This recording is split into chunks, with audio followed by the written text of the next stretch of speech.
basically tonight what we want to do to just, I suppose, educate everybody on is really understanding motorcycling. And the most important part to understand is you've got to have fun. And I think I started riding at the age of 3 years old on motorcycles, and just sort of learned as a little kid that you do to learn how to ride a push bike and motorcycles and all the rest of it. And obviously winning a world championship in '96 for me was my highlight of my motorcycling career. And basically what I wanted to bring up to the suspension part was that's the most important part about riding a motorcycle, either at road or dirt. And it's all about balance. The first thing that you want to do when you get a motorcycle is just make sure, one, it fits properly. And there's a lot of things you can do around the motorcycle with handlebar positions, seat heights, even little bumps in the seat, lowering suspension for someone that's short, or lengthening it of someone that's super tall.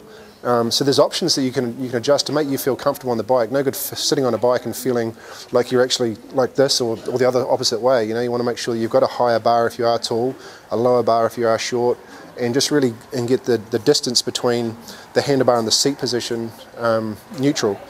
And the most important part is understanding where the neutral part of a dirt bike is. And I'm not sure on the road side of it, but it's usually, people think the foot pegs is the centre. It's actually not the centre. It's actually the gear lever and the brake pedal where the centre of the bike is, between wheel dimensions. So basically all your weight wants to be centred around this part of the bike. And what it does there, it just balances you out.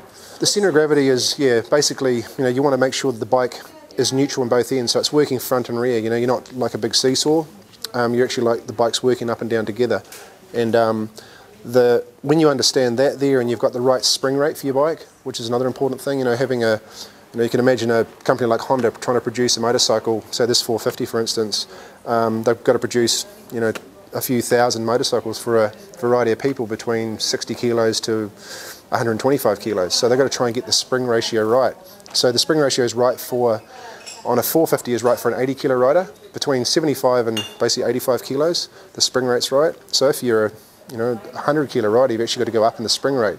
Because when you actually sit on the bike, the suspension goes down, you're only utilising, if the fork goes down to here, you've actually lost that much suspension before you even start riding. It's very important to make sure that you have the right spring rate so it's actually easy to ride. So it's not beating you up. I'm not sure if you've come in after a trail ride or a ride and gone, far out, how hard was that? And it's not normally the track, it's normally actually the bike just beating you up all the time and throwing you from side to side, and it's rocking you, and you're just using a lot more energy. Just quickly to go over this is lever setup. Handlebar, you've got a fork angle of so on a motorcycle. You want to try and make sure that your arms are actually working downwards. No good making your arms work like this, your body working like this. You actually want the whole bike to be moving like this. So you want to, I'll do it. So sitting on it like this, and basically lift your arms, your hands, your wrists, your elbows and your shoulders should all be in line together like that. So you should reach out straight in front of you, not have one lever up like that, another lever down here that you can hardly reach.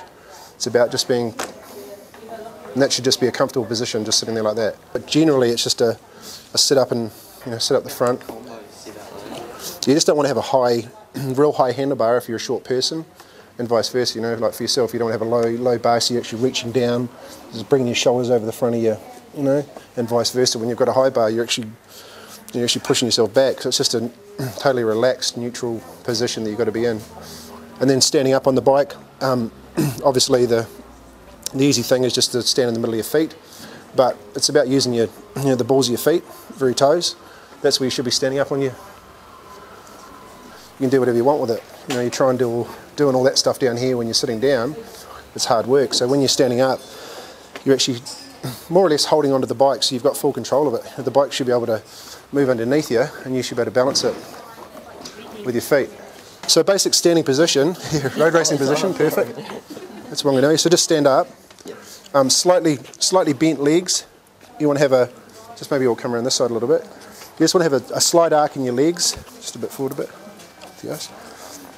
Slight arc, so you've got a shock and a set of forks, but there's actually another shock and a set of forks here. Just to save yourself some energy, hit a hole and you kind of suck it up with your legs. We walk on our legs all day, so it's kind of something that we're used to, and then you hop on a bike and all you want to do is sit down because you're too tired. So it's just about training the brain and the legs to sort of work together. Seems silly, but it actually does help you when you're riding. Standing up conserves half the energy that it does when you're sitting down, because when you're sitting down it pounds your body. And like I said, it's all about trying to conserve some energy. And then basically with your head, with your helmet, I always say try and think about having your helmet in line with your crossbar pad. You know, always up over the front of there. So you've got your neutral, you know, if you can imagine a flat back, it's too far, you know, so you're hunched over the front with your handlebar pad underneath your helmet mask. Yeah, Honda, pretty much everything on Honda is compression under here, which is that.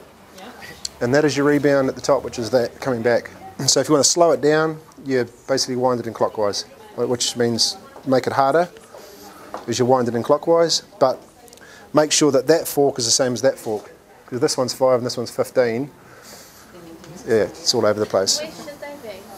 Just really neutral to start with, you know, so you basically find out whether, if there's 20 clicks, put them at 10, both sides, and just see if it does bottom out or it's, you know, it does feel a little bit hard, then loosen them off 5 and just go sort of extreme, so just so you get experience of, you know, if, well, that's real soft, well, that's real hard, and you can understand, okay, well, I need to go halfway between that, and all of a sudden you start feeling and understanding what goes down and what comes up, because just to get a bit more technical, when you play around with just that, it does affect your compression as well, which is your rebound at the top, and vice versa for the compression. It does affect your rebound because it's slowing everything down or speeding everything up.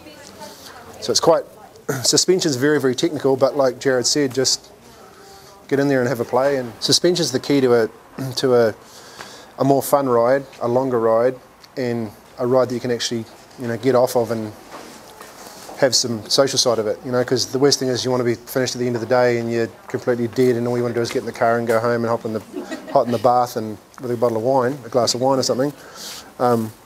But, you know, suspension's simple, you know, for a small amount of cost, it's something that makes you feel so much better and ride that so much more enjoyable and get more enjoyment out of it. And, you know, it's about, we get a bike and we actually try and slow it down rather than make it go faster. We're going to try and make it easier to ride so we can ride it for longer.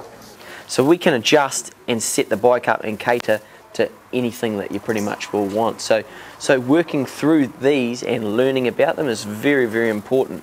The thing that you guys will pretty much notice is the majority of bikes will come out sprung and set up for heavy guys. So come into the shop or get a mechanic or someone like that to measure your bike up and start building your bike around you and start learning and understanding your bike and what it can actually do, because you can achieve some really good things out of it. It should be effortless to ride a bike and really enjoyable, and it should do everything that you want. If it's not doing it, then come and ask the question. Come to one of my track days, which we run down at Taupo. We're just sort of starting and stuff, and we can go through. Once you've got a good base setup, and the bike's doing everything it should, then I can coach you guys to change your body positioning and stuff like that. But at the start, understanding your bike and your equipment is very important. Same with servicing it as well. If it's an older bike, then you've got to change the oil in your forks and stuff. It's just like a motor and stuff as well. It will go off with a certain amount of time. So servicing your suspension and your brakes and checking everything is very important.